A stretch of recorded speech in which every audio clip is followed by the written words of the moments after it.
Instruction, golf news, equipment, travel, interviews, course profiles, and more. Your weekly fix of all things golf is about to begin. It's the Flagstick Podcast with your hosts, Jeff Botter and Scott McLeod. Well, welcome into another episode of the Flagstick Podcast with Jeff Botter and Scott McLeod. We are episode 90 this week. Episode 90. Crazy. It is nuts. Presented by Srixon Golf Balls. I love this golf ball. I really do. Not that other golf balls aren't good, but I've been playing the Srixon golf ball for, quite a long time. And love how it performs for me. And I've been seeing a lot more of that ball being used by people as well when I'm out golfing. So whether or not you're looking for a premium urethane option like the Z-Star series, a quality budget option like Soft Feel, or somewhere in between like the Q-Star Tour, Srixon golf ball is bound to present an option that'll work for your game. Check them out, srixon.ca. That Soft Feel is actually an interesting golf ball. It's been one of the leading golf balls in that category for a long time. There's so many versions of it.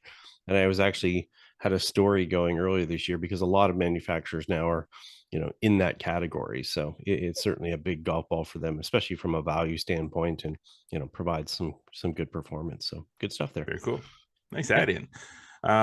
Before we get started, follow us across all our social media networks, please. Instagram, X, TikTok, and Facebook. Please subscribe on Spotify, Audible, Amazon Music, and Apple Podcasts. We, of course, encourage you to subscribe to the YouTube channel, which many of you have been. Yes. Like us, click the notification bell, make sure that you never miss anything that we post up on the YouTube channel, especially a lot of the Academy instruction tips that we have, Flagstick Academy instruction that we have been putting up there recently, getting a lot of traffic on those. So that's good. Yeah, that's very good. Plenty of stuff happening right now. Tons of stuff. This is it. Like we're in June, July. Crazy time, knee deep, crazy time. Neck we deep. We got our own stuff to worry about too, but we will Yes. catch you up on the front nine with some of the news and whatnot that's been going on. And in the back nine, a recent announcement made about the naming of the Ryder Cup captain this week. So we're going to have some chat about that. Some chat. I don't know what a chat is, but we're going to have one. And question is, do we really think that it matters who is at the helm of a Ryder Cup team, or is it really come down to the 12 players that are tipping it up and going head to head? We'll find out our opinion anyway on the back nine, but let's get to the front nine. Presented by Metcalf Golf Club, a natural setting, a pleasant challenge. Of course, golf season is here, wet or not. Get on wait lists for memberships and leagues and purchase those game passes. Those game passes are gold. Save compared to regular green fees. Visit metcalfgolf.com to shop for those now. Here's what I was neck deep in. Neck deep, not knee deep. Neck deep. And this happens every year. But you can imagine in the old days, and this is even the old days before you old days, Scott. Yeah. When these results for the intersectionals used to be manually put into the page maker. And I was no, but you didn't. You're talking about the faxes. You did not experience the thermal faxes that were coming through my fax machine wee hours of the morning with the sheets, the score sheets that would come through, and then you have to take those and obviously transcribe those into the page layout software and put all the 6 pointers in and make sure you got all that right. And so, but you had them coming out of one machine. The issue I have now is that when results come in, people post them on social, people send them, I see them on Instagram, or they send them by DM, or they email, or they, well, in some respects, I'd rather have them come by email, because then I wouldn't have to retype everybody's name. Well, the problem is that I still have to retype the name. So, but whatever the case, they are coming in from all different venues and all different places. And I literally put in the last of the 4-pointer, 6-pointers in this morning. So there you go. They're up. while most of the results all, started coming in, and probably at least, 2/3 of them were done by Sunday night by, I don't know, midnight, it is taken all the way until Thursday to get them in there. So, just to get the last ones in. And thank you to Sherry Thompson over the OVGA and to the many, many people who helped out, sending score sheets from different locations, sending photos, all sorts of different things. Don't you think there should be a better system for that? I wish. I know it's kind of all over the map because it's it's very different now. I know we got a lot of stuff to get to, but it's very different now with the intersectionals, the way things are done now compared to the way they were before. The way that they were done before, when I got every location, when I first started doing this, every location, the score sheets that we see at the intersectionals, those score sheets were actually an 8.5 by 11 sheet of paper as well. So the information from those score sheets was written down on the 8.5 by 11 score sheet. And that score sheet was then dropped in a fax machine and sent to me. Now, and that was done because there was an OVGA official that was at each location. Correct. An official OVGA official at each location. Now, it's not done that way now. There is not an OVGA official at every single location. It's too big. And, well, I don't know if it is or it isn't. Look back, I don't know if there's that many more divisions now than there was when I first started doing it. I mean, I don't think there's that many more divisions. I think that the issue is volunteers, and I think the OVGA will understand this and respect this, that it's hard to get volunteers to help out with these associations, and they don't have the same number of OVGA volunteers at as part of the association as there used to be. So that makes it more difficult. So now they're coming, whoever the captain is or whoever the OVGA official might be there, somebody's taking a picture and sending these results in. So maybe there's a way that a new system maybe they can go online, plug the stuff into a standard document and send it out with a picture. I don't know. Maybe that's extra time because everybody's on their phone and it's like, and send. Yeah. I think part of the issue as well is there's a later start time now than there used to be at a lot of the clubs. So for an example, the A started at noon, whereas before they'd be a little bit earlier in the day. And the issue is just, people are tired. It's a long, long day. They get to the night. By the time they get done at the end of the night, they're just tired. They want to go home, because they might have a couple hours to drive home in some cases. So it was always a standard that I used to. It was 11 o'clock. 11 a.m. was across the board, 11 a.m. start, unless there was an extenuating circumstance and somebody had to start later for an event that was on at their club or conditioning or whatever. But it was always 11 a.m. Boom, Sunday, and everybody got it going. Yeah. So anyway. And if people are not familiar, these are inter-club events that happen across the Ottawa Valley, and they started in 1934.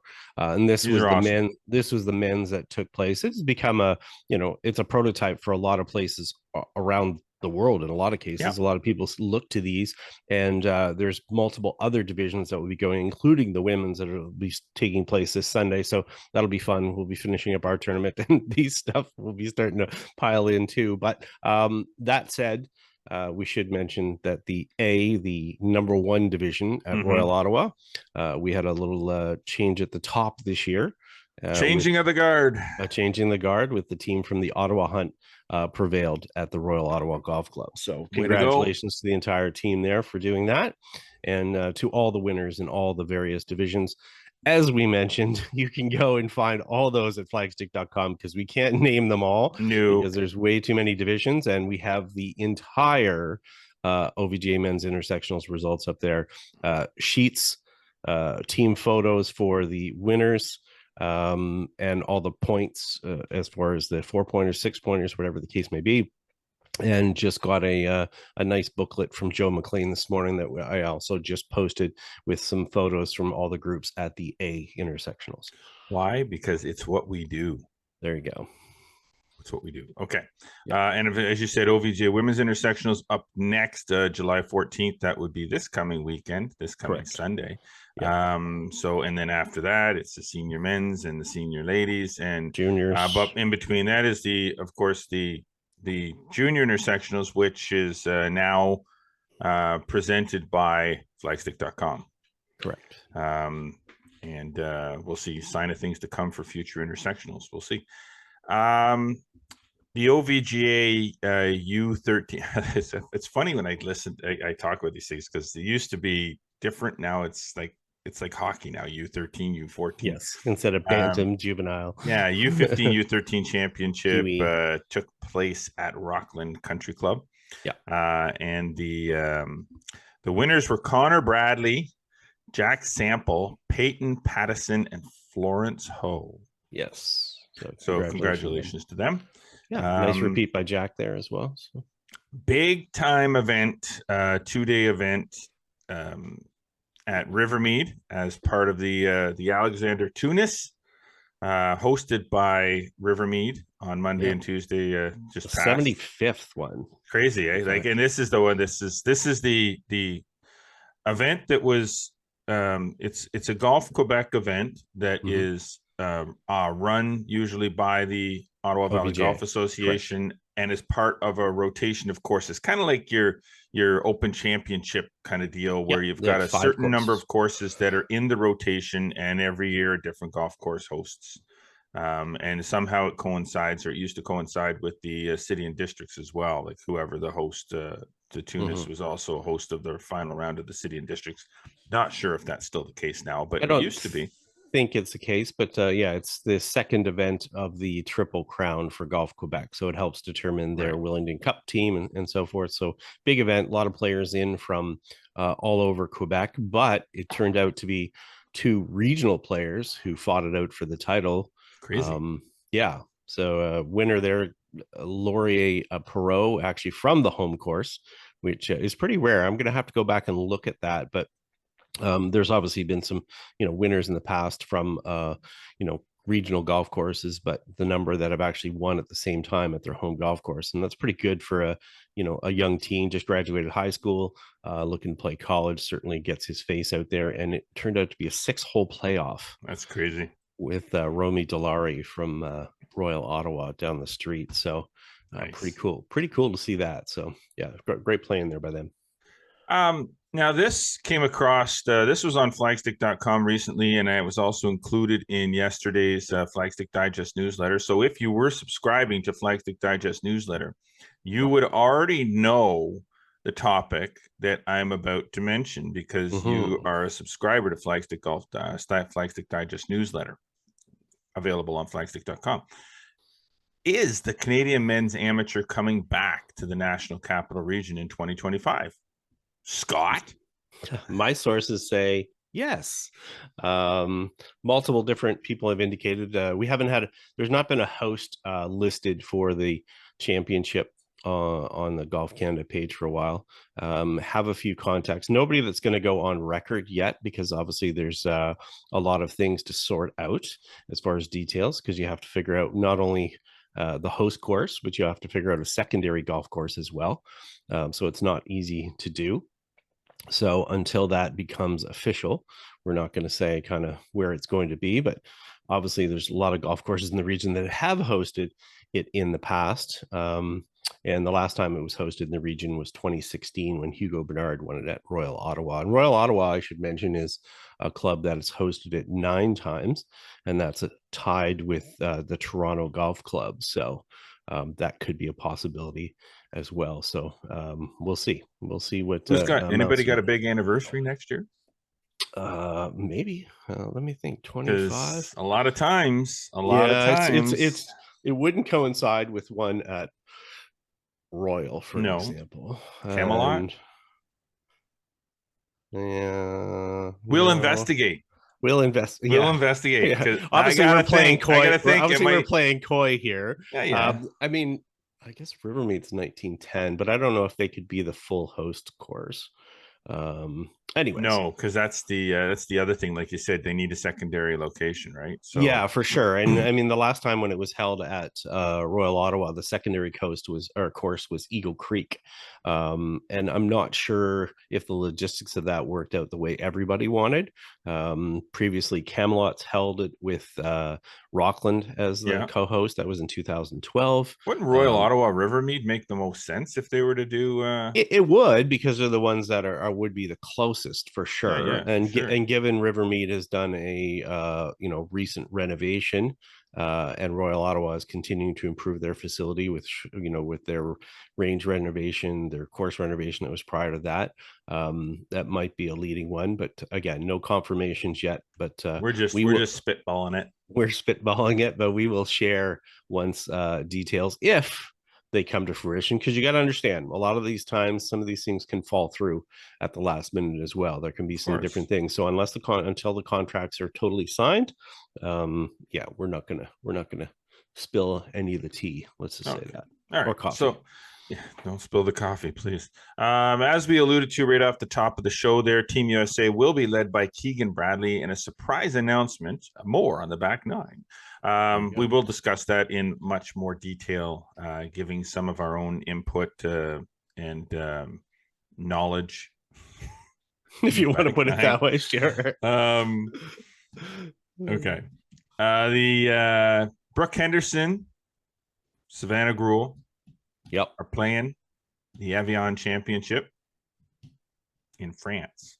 You got her. The LPGA back with a major. This one's pretty significant. I actually watched a little bit of it this morning. Scoring's low already. 64s are on the board. Tournament scoring record, I think, is -21. It's been done a couple times. This is the event that Brooke won 2 years ago, and she was a runner-up to Céline Boutier last year. So, she said she's pretty happy with her game plan there the last couple of years. She had a press conference yesterday. Says she really loves the town, loves the energy. Even mentioned a place where she likes to get crepes that she and gluten-free ones at that. But yeah, she definitely sounded very positive going into it. She was 1 under early in her round, but we'll see how that plays out for her. And Savannah Gruel, had some good showings early on, but has struggled of late. So this would be big for her if she could play well in France. Very tricky golf course, a lot of side hill lies, kind of some really, really big nuances, and you really gotta, I would say it leans towards the player that's a little bit more experienced, so that could be a little tough for Savannah, but we'll see. Distracting vistas, that would be the one way to put it. Yeah, you're right. And great water. Yeah, they show it that a lot. They show that a lot. Oh my lord. Yeah, you like the Evian water.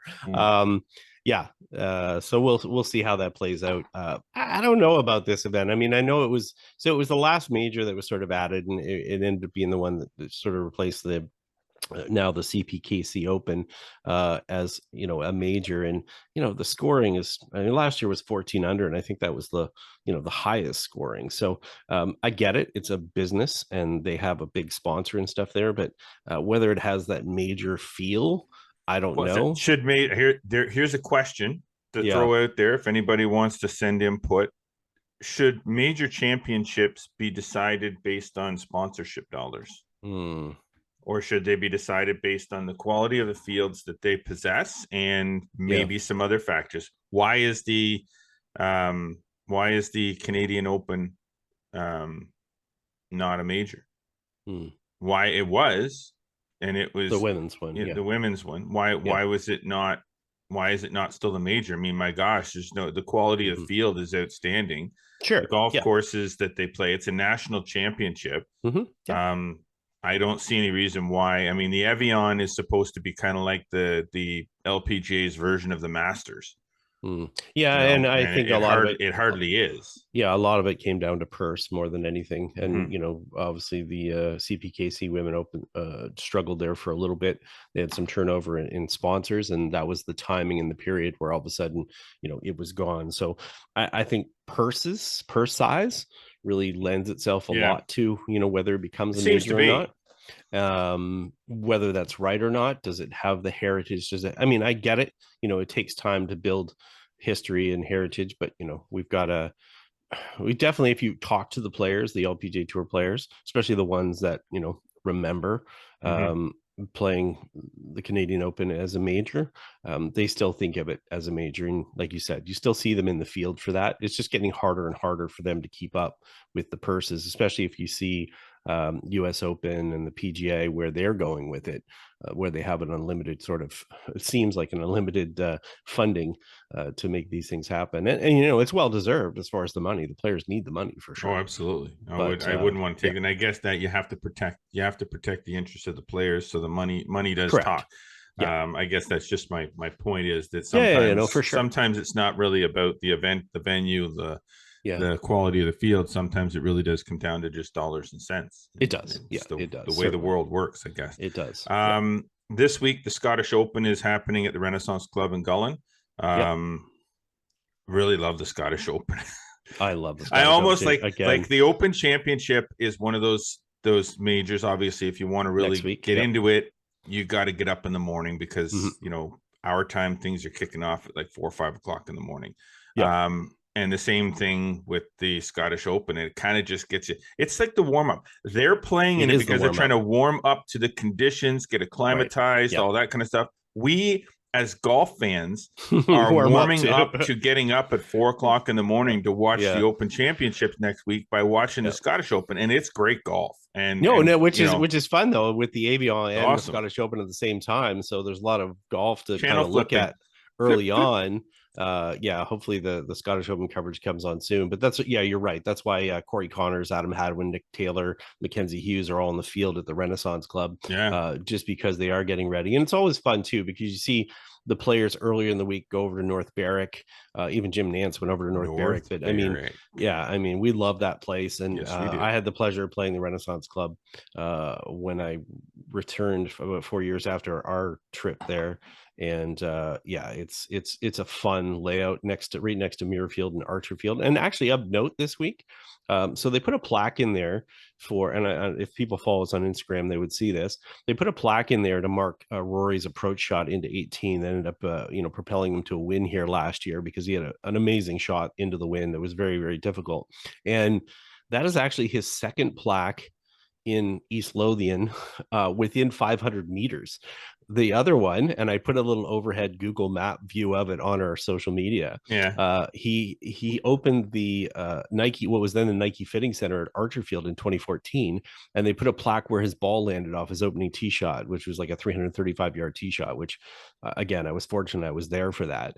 And I just thought about it, and then I looked at it on the map and went, oh my God, these are really close. So he's got 2 plaques within 500 meters, which is wild. So that's crazy. Different stuff.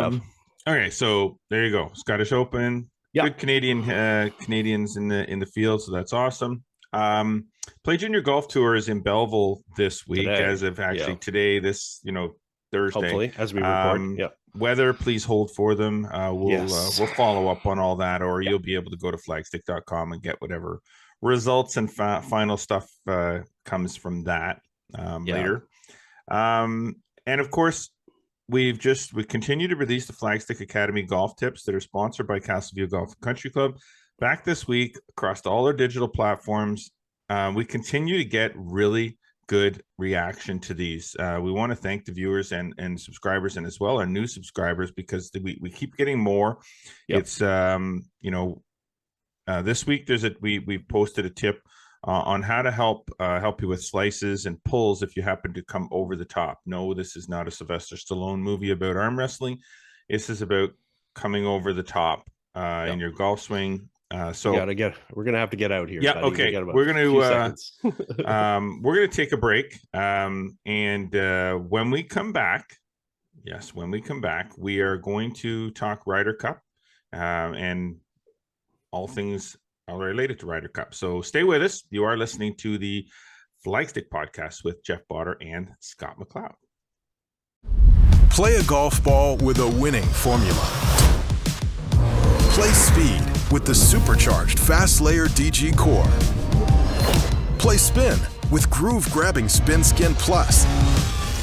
Play Z-Star, now with 3 Tour Performance models. Whether you're competing for the win or simply want the most from your game, find your winning formula with the all-new Z-Star series, only from Srixon. All right, well, welcome back to the Flagstick podcast. Jeff Botter, Scott McLeod. That's what we do. We do a podcast, and we talk about stuff, golf-related stuff. 90 times. Yeah. 90 times. Yes. 90 times, at least with this podcast. But yeah, 90 episodes. It's crazy. It's outstanding, but it's crazy. That's fine.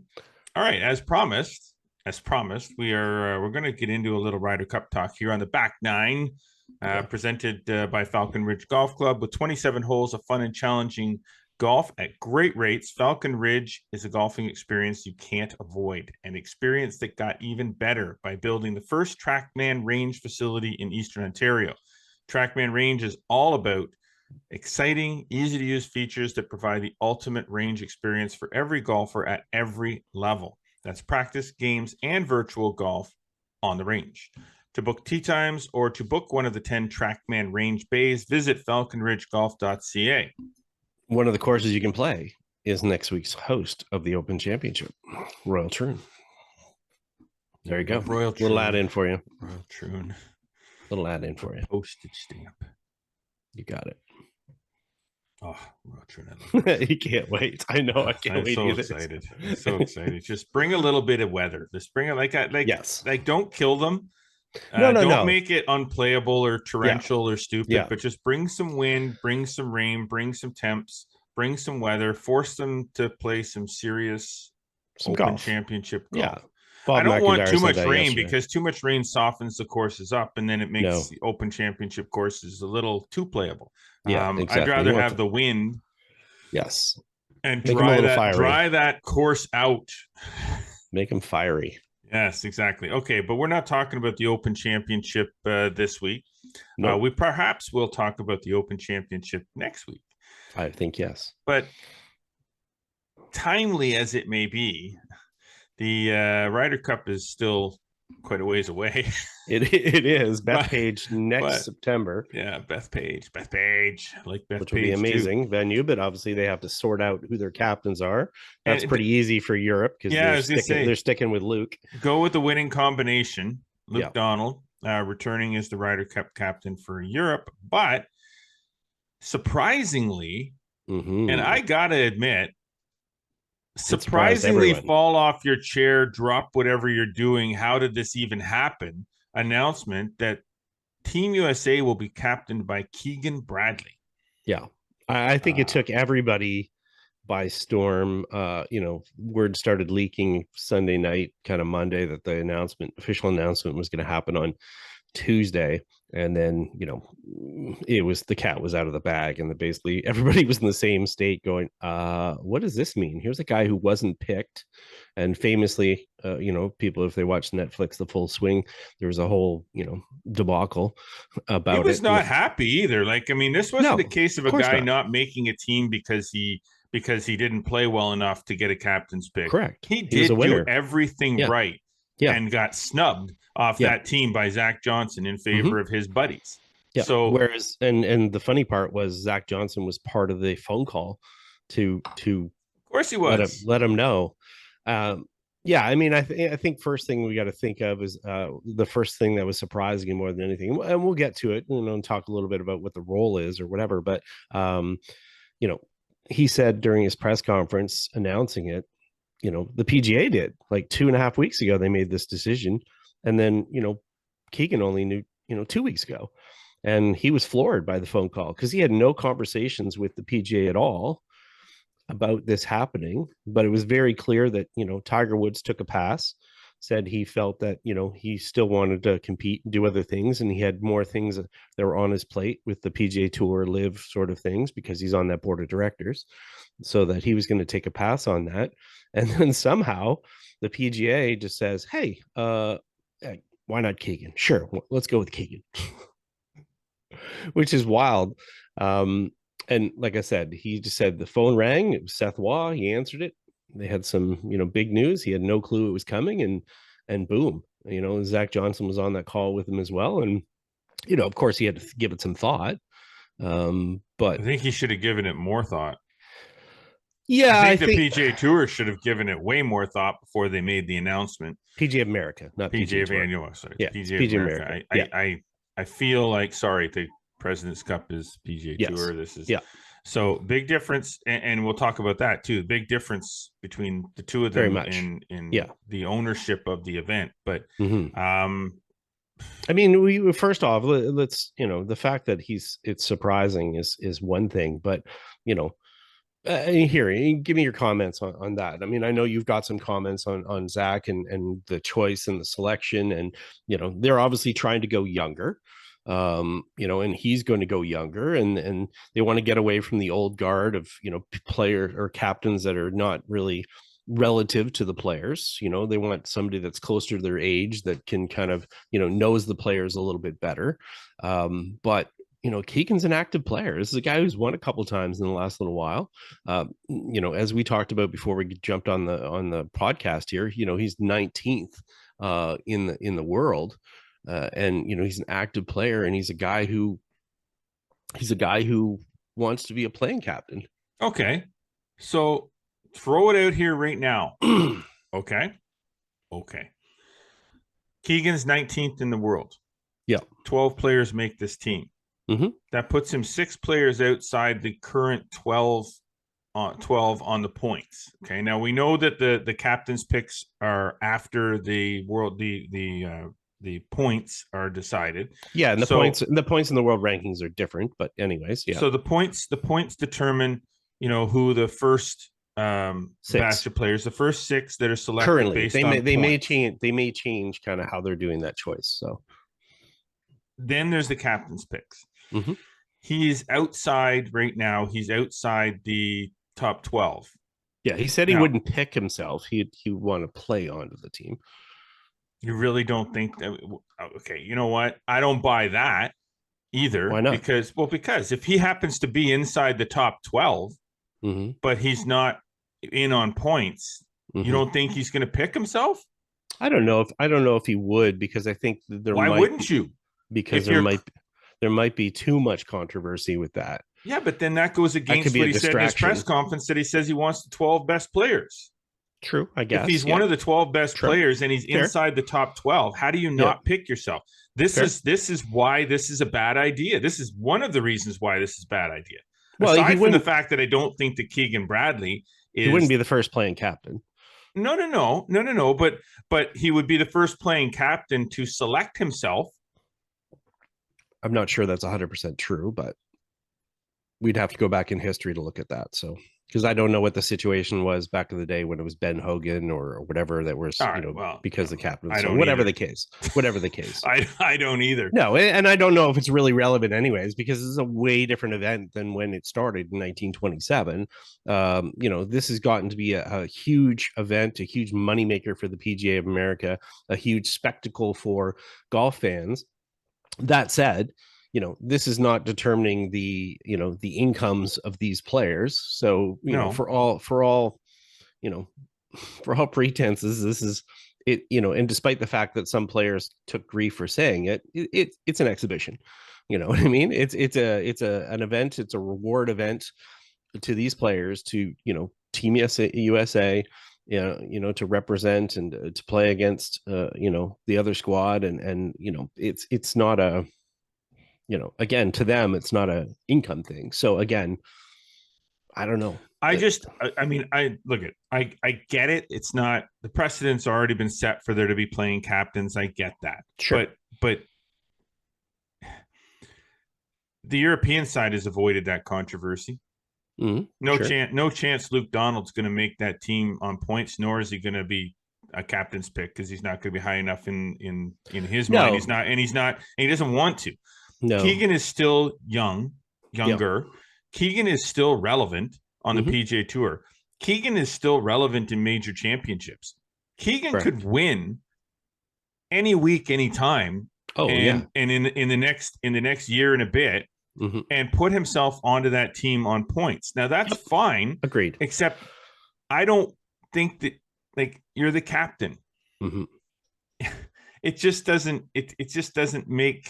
It doesn't make sense. You're double. How are you going to focus your attention on being like this is critical stuff for, I mean, it may not matter to us as much, but the players want to win. Right. And this is one of the reasons. You're right. And one of the reasons they went with him is because they wanted to win. But as you're saying, But how is that putting yourself in a position to win with it? Yeah, you're putting yourself in a position to potentially fail if he makes the team, because he's going to be focused on golf, and then they're going to say, well, he's going to put a good captain group around him. Well, then he's not the captain. The only thing making him the captain is choosing the uniforms and who the pairings are going to be. When the tournament is actually going on and the event's going on, he's got to focus on golfing. You know, so if that's the case, yes. But he's on the so team. Why put yourself in that position if his goal is to make the team, then focus on making the team. I agree. Don't focus on making the team. If you know what I mean? I just don't get it. I mean, okay, so other things he said in his press conference is that he wants to go younger with assistants. He wants to play on the team. He wants the best 12 players. So that quashes the question as to whether or not he is going to look at live players as members, because this is different. This is different than when Koepka played on the team he's a member of the PGA America. He's a member of the PGA of America. But if players, the President's Cup and the Ryder Cup are not the same. So you can say no to a player playing live when it comes to the PGA, the President's Cup, because obviously they're not on the PGA Tour. When it comes to the Ryder Cup, why wouldn't you pick DeChambeau and Koepka and whoever? If you feel that you can't pick them based on points, because they probably aren't going to win and have enough points come. But that's why there are captain picks, right? Right. So that's fine, and I'm all for that. I mean, that's kind of where I'm at. That's where I'm at when we sort of bantered about the Olympics a little bit a couple of shows ago, where I felt like DeChambeau deserved to be on that team versus Wyndham Clark, and I still do. But when it comes to the Ryder Cup, I mean, I'm glad to hear him say that. That's fine. I expected to hear him say that, though I expected to not hear him say anything, because I didn't expect him to be the captain. Nor did anybody, including himself. So here's a question, and I know we want to talk a little bit about the role and stuff like that, as to what you said off the top. But here's a question that I would have. Okay, so they're sitting in a room. Tiger says, nah, got too much going on the plate, can't do it. Yeah. And the first name that popped into your mind was Keegan Bradley? Who else? Know. Okay, so that's the first. We don't know, but who else would be a relevant player? Well, I guess you have to look at player to captain a team. I guess you have to look at players that are maybe winding down in their career a little bit, but they also wanted to get away from the, we're going to pick that player because it's their turn. So if you look at if you look at the assistant captains and stuff that passed, whether it's a Stricker or somebody else like this, I mean, you get into a rhythm where we're just going to pick that player because it's their turn to be picked. Well, then it becomes just a ceremonial position that you're just choosing based on it's their turn, rather than they're valid as a captain. I get he's valid. Here's the thing, I would not object to Keegan being the captain in a few years, when maybe 100%. he would be a fantastic player. But I agree, from a conflict standpoint, it's going to be very difficult to manage things if he is focused on playing, because any captain will tell you there's a lot to be done. But whether a lot of the stuff is prep, a lot of the stuff is talking to media beforehand, it's course setup, it's motivation or whatever.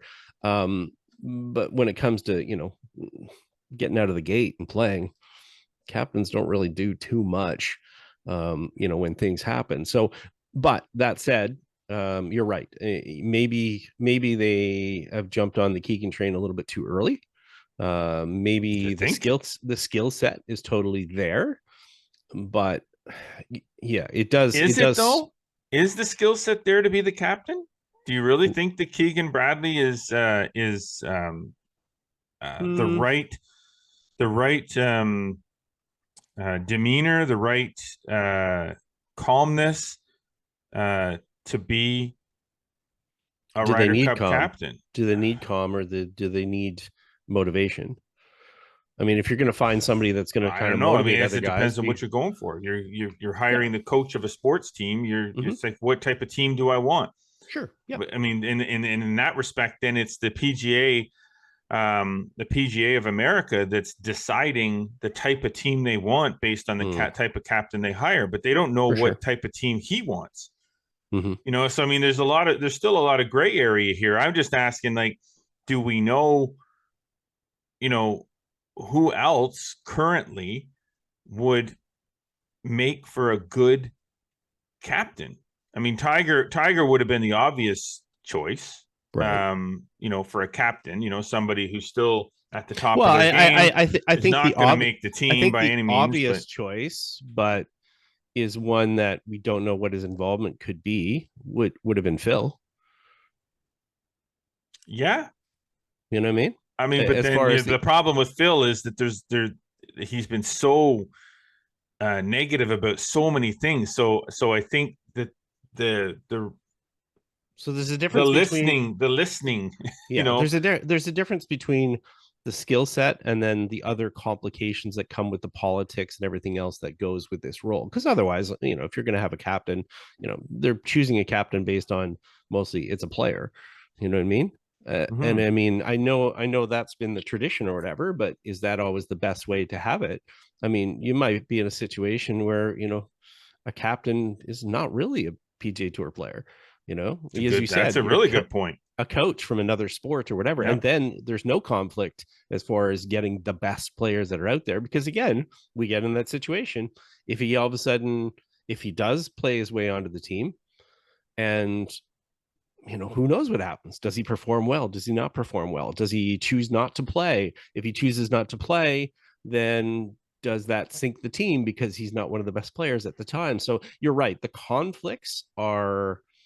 possibility for conflicts are very high. But on the other side of it, I guess, I mean, we're like anyone else. We're digging deep into this and thinking, what impact. I think he'd have a bigger impact as a player than he would as a captain. Yeah. 100%. Like that's what I'm saying. Like, I just don't, you're right. When you're saying this is 2 or 3 years too soon, possibly Keegan might make a good captain when he's no longer relevant as a player. Right. And he can focus his attention on picking a team, doing the captain's things and focusing on riding around in the cart, drinking coffee with his buddy. Because if they're going to have the best chance, and this is what they talk about, they want to have the best chance to win, despite whatever the roles or impact and the preparation is. Would you not want to have somebody who can dedicate as much time as possible for that 1.5 year period, as opposed to trying to play a touring schedule? 100%. Like that's why I say this is. It's not that, okay, so put aside the fact that whether or not I think that Keegan is captain material. I don't think he is, but I don't know him well enough to know. I'm just throwing my opinion and my 2 cents worth out there, and everybody can say I'm stupid and I don't know what I'm talking about. I just don't think that he is. Now, throw that aside. The only thing that Keegan Bradley, as the captain of the Ryder Cup team, needs to be doing between now and the Ryder Cup next year is being the captain. I agree. He needs to pick, forget the frivolous stuff and picking uniforms and all that stuff, because that's important, because some captains have really botched that. Okay. I don't know why it's important, but whatever. But here's the thing. There's a different situation between when we were talking about, or I was talking about, players in the 50s and whatever. It was a way less big of a deal then than it is now. So it was really a case of, oh, you're captain. You know what I mean? Okay, I get to be the voice, and I get to make sure there's stakes, and make sure the rough is a little bit longer and whatever. It's a business now, so it's a big, massive thing, and I get it. There's lots of people at the PGA of America to help him. I get it that when he appoints other people to be his assistants, but of course they will probably have other conflicts of their time as well. So again, you're right. If the US team is serious about winning and making this, although they have obviously the advantage of Bethpage, but seriously making a comeback from their performance in Italy, they need a captain that is fully focused on being the captain and doing the best possible thing. Because here's the thing, they will be under an immense amount of scrutiny for this event, as they are at every Ryder Cup. And if they haven't turned over every single rock possible, then they're going to be criticized. So if I'm Team USA, yeah, I put myself in the situation where I'm turning over every single rock, which means having a dedicated captaincy team to do everything possible to make the team successful. And if you've done everything possible and it just comes down to the performance of the players, then, you know, as a captain, you're not to blame, right? Right. Exactly. You've done everything, or as an organization, the PGA. So who is currently the older guard of players on the PGA Tour right now? Currently playing. I mean, who are you going to put in there? The guys that are active, or the guys that are just post-active? Your Jason Duffners and all these guys, or whatever. So, well, yeah, I mean, well, there's a, you know, there's an example. He could be an assistant anyways because he's his buddy, but he's not. Again, he hasn't played as much. Well, that's what I'm saying is that who are those guys? You know what I mean? Like, I'd honestly like to see what that list looks like, because that list had to be in front of the PGA of America. Well, Stuart Sink was obviously one that a lot of people had talked about, and that would have been a good one. Still relevant as a player, but not going to make the team. But again, the issue becomes for then if they're a little bit beyond their playing career, how much familiarity do they have with the players on an active basis, especially when Didn't he just win 2 years ago? That doesn't matter whether he won or not. Yeah, but that means that he's still relevant. I'm not saying he's not relevant as a player. He's got to be relevant as far as having a feeling of who the player, especially when it comes to the picks, of knowing how those players perform, spending time with them. Stuart Sink is not having dinner with, you know, the 25-year-old guys. You know what I mean? Yeah, but isn't that the problem that Zach Johnson ran into last year as being the captain? He ended up taking guys on the team that hang out at his house and played with his kids. That really shouldn't even have been on the team in the first place, and they lose. I mean, that's the controversy that surrounded a lot of that. Deciding factor, but yeah, maybe not. But I mean, when you've got 12 guys on the team, and three of them are all over at your house. I mean, that was probably the biggest gaffe from that whole friggin' and Netflix thing was it shed some light right on something that was hugely important, and you could see the drama unfolding right there with Keegan and the other three players. I just don't know how objective that Netflix narrative was as far as portraying those things. But they're always going to point you in the direction they want to point you. Sure, right? of course. But I just don't know if all of a sudden, you know, you'd look at the guys that are just creeping onto the Champions Tour, have been on the Champions Tour for a little bit, that are not active on the tour. And I don't know where the strength would be as far as those choices. But, you know, they obviously had to make a pick, but who are they jumping in and looking at? So, well, that's what I'd love to see the list that was on the table in front of these selection committee. Would it be a Matt Kuchar? Another great captain option. Stricker, Sink, Couples Kuchar, is too old. Couples, but Couples is relatable too. Like, the one thing about Couples is that Couples as a captain, Couples is still pretty well respected amongst even those younger players. And there's a difference between a respect and a familiarity, though. Yeah, but do you want? I don't know that you want the captain. That's like saying, well, I want the captain of my hockey team to you know, be on the same level as my rookies. Well, no, I don't. I want my captain to be a leader. I want my captain to be the one that's showing the rookies, like, look, I've been there, done that. Listen to me. I know what I'm talking about. No, Keegan's been there, done that. Yeah, as far as Ryder Cups and things like that. But it feels sort of like a player caddy relationship when you're dealing with the player. You got to know what to say or what motivates them or what's their interests or what they're, you know, I mean, you can't just cookie cutter. Maybe. I mean, that's the question we're asking ourselves, right? Is the captain, does who the captain is really make a damn difference anyway? Well, I guess that's the thing. That's the other thing. So in which case, who cares? You can have the Easter Bunny be the captain, and the U.S. are still going to lose. Yeah, I guess that's the side of it. You know, we sit there and dig into it, and everybody's going to bring their hands over it.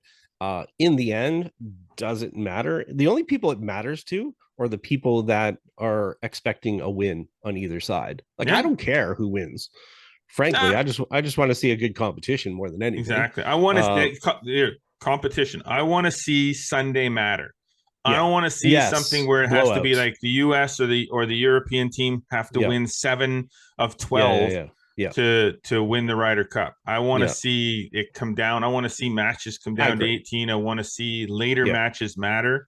So I don't care. Santa Claus can be the captain of the Santa Claus and the Easter Bunny captaining the European and the US team, as long as you got 12 players that are golfing their ball. That's in the end, you're right. I mean, it as much as we can make discussion points about all of it, it's going to come down to the 12 players. And I guess that's the thing more than anything. A lot of people will be wringing their hands over the fact that it's Keegan and who's his assistants and who's this or whatever. And a lot of blame that will get, they end up shouldering the blame. They do.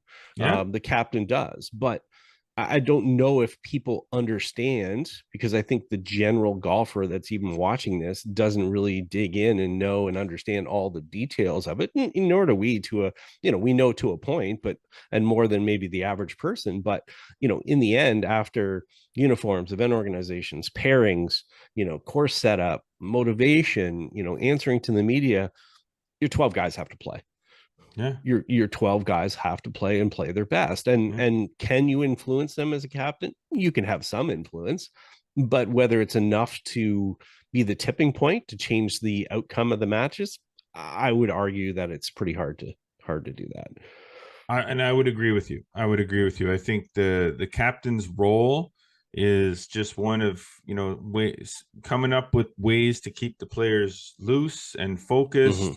And not too stressed out if things aren't going well. Like, that's really where but when it comes right down to it, the players have to go out on the course and perform. And they do it week after week after week as professionals on the various tours that they play. So the pressure of these situations shouldn't be an issue for them, because they've already been there. I mean, these are the top guys, a lot of them with a lot of major experience, a lot of them with wins, a lot of them playing under the pressure of holding a 1-stroke or a 2-stroke lead coming down the last couple of holes of a tournament. Right. The pressure of a Ryder Cup shouldn't really matter a whole lot more to them, because it's still, at the end of the day, an individual competition, even though it's a team event. You still got to golf your ball, right? Like, some of them are going to be thinking of it as, I'm playing for my country and whatever the case, but it's minimal as far as the difference, as you said, between that and individual competition. These are experienced players. And I think the issue becomes, more than anything, yes, they don't have an impact, but the impact could be modified a lot depending what happens with Keegan's play and if he ends up being a playing captain or not. And I think at that point, that's when it begins to matter, because this could be a distraction, this could be an interference, this could be all sorts of different things. So I think it just complicates the matter, and maybe I'm not sure if the PGA of America actually thought this through as well. Well, I mean, what do you do? I mean, you play well enough in the next year and a half, you put yourself in the top 6 on points. That's not going to happen. Keegan Bradley is not going to be in the top 6 in points by the time the Ryder Cup. It's pretty hard to do. I think it's pretty impossible to do. Yeah. So if he's not in the top 6 in points, then to me, the conversation ends there. He should recuse himself from being a captain selection and be the captain. And if that's the case, fine. Even though I don't think he's the right guy for the captaincy, it's better a situation like that. But if he is 7th or 8th in points, very close to 5 and 6. Yeah. And based on what happened last year, with him not getting the nod when he should have got the nod, I don't see him not selecting himself, because I just don't see it. Now, if he's 14th or 15th or 16th, sure, then I think he would be smart enough not to pick himself, because that would be really stupid. Do you think it'd just be easier just to say no when Seth Waugh and Zach Johnson made the call? 100%. It would take it out the complications and then that I guess could possibly happen. I guess the next logical thing to do would have been to have Zach Johnson do it again. Yeah, I don't know if that would have played. I don't know if that would have played well, despite the fact I don't think it would have mattered. Chances are he could go in there and be successful, not successful. Who knows? I mean, you just go in there and whatever. Exactly. I mean, if they've tried to do this before, they've tried to blow it up before, they've tried their task force, they've tried all their different things. It's not solving anything. And in the end, yeah, in the end, the issue, as we said, is that if you're waiting all the way to the end, to the point that you're choosing the team to kind of recuse yourself, well, now you've wasted a year when you could have been focused on getting everything ready as much as possible. So exactly. I would say it would just be easier. Don't wait for the possibility.